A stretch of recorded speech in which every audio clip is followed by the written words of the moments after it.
Well, folks, January has come to an end. We're now in February.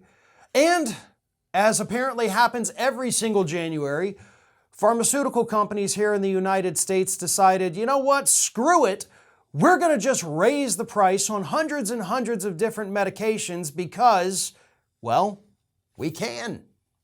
And according to a new analysis, drug companies raised the prices on 866 different medications in the month of March by an average of 6.6%. Now, that average is a little skewed, isn't it, right?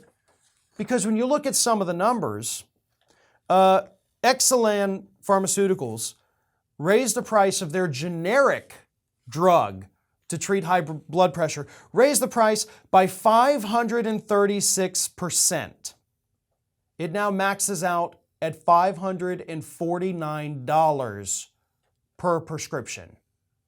An increase of 536% in 1 year. Let's not also forget, by the way, that last January, drug makers raised the price on 893 drugs. So 866 this year, 893 last year. There were even more the year before, I know, because I remember doing this story at the time, because this is what happens every single January. Drug companies decide, why not? Nobody's stopping us. We can just do these things and get away with it.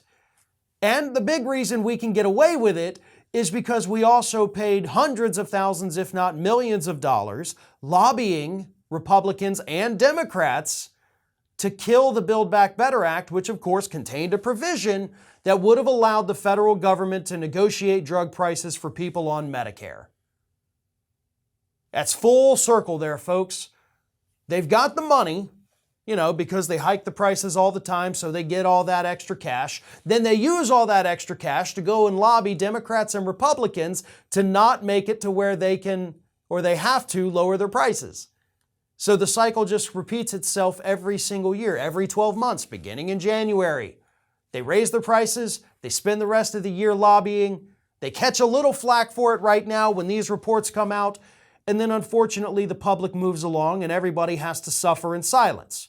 You suffer every time you go to the drugstore to pick up a prescription. But the media's moved on by then. So there's not this big public outrage, it's individual outrage. But people need to realize that these individual outrages add up. And if we keep these stories out there, if we continue to talk about them, we might actually get people to stay pissed off for a minute. And that, unfortunately, is what has to happen right now.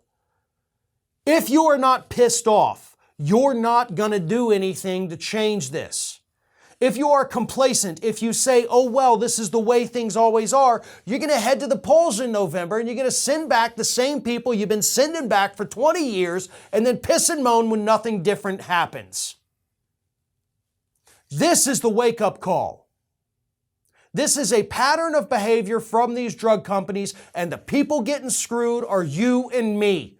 And they do it every year like clockwork. And it doesn't have to be this way. And of course, this is a uniquely American thing.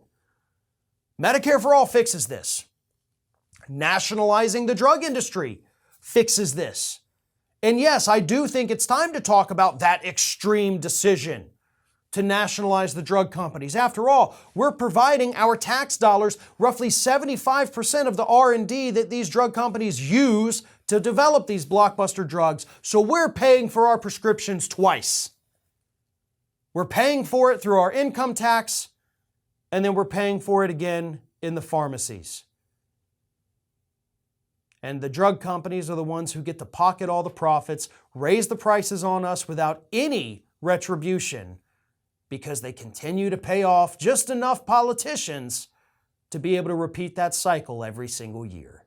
Thanks for watching, and if you like what you saw, don't forget to like, comment, share, and most importantly, subscribe to our Ring of Fire channel here.